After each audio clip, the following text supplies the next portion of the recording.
There are only 2 miracles in the synoptic gospels in which Jesus uses external methods. The first of these is found in Mark chapter 7, verses 31 to 37, which is our text for today. And the second is found also in the Gospel of Mark in chapter 8, verses 22 to 26. In almost every other case, Jesus heals with a word, and in some cases heals with a touch. But in these 2 miracles, he uses external methods, the methods of the Gentile faith healers of his time. At the beginning of the gospel text, we are told that Jesus is in Gentile territory. There is a saying in English which says, when in Rome, do as the Romans do, which means we must learn to adapt to situations. We must learn how to adjust to situations. We must respond by taking in our surroundings and responding accordingly.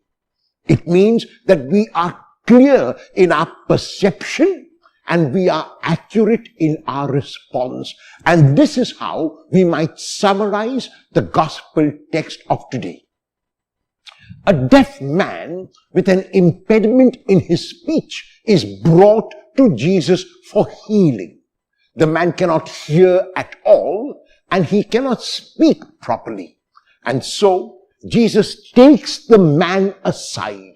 And the reason why Jesus takes the man aside is because the faith healers of that territory would do the same. So Jesus wants to identify with them. Jesus wants people to recognize him as also one of them, as also one of the faith healers. And he takes the man aside, puts his fingers in the man's ear, spits on the ground, and he puts spittle on the man's tongue. These are the external methods that he uses, and he cries in Aramaic, Ephphatha, a word which means be opened.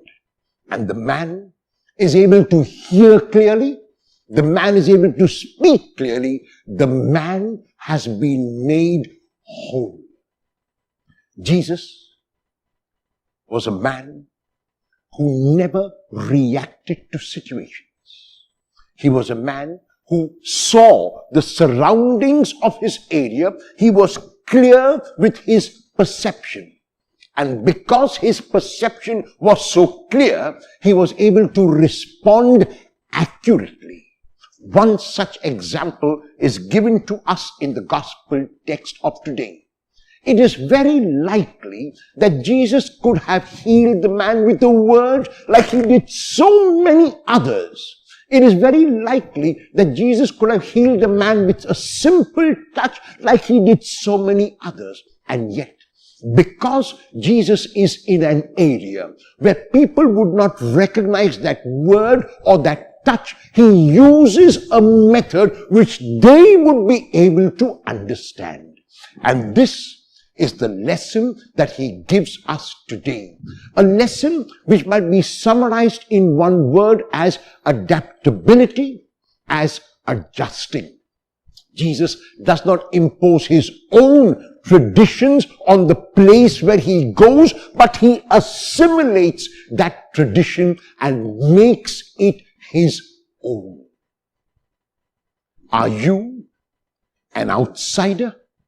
Do you look at things only from outside, or do you get involved in the situation in which you are? Do you have clarity of perception of your surroundings so that your response can be accurate today?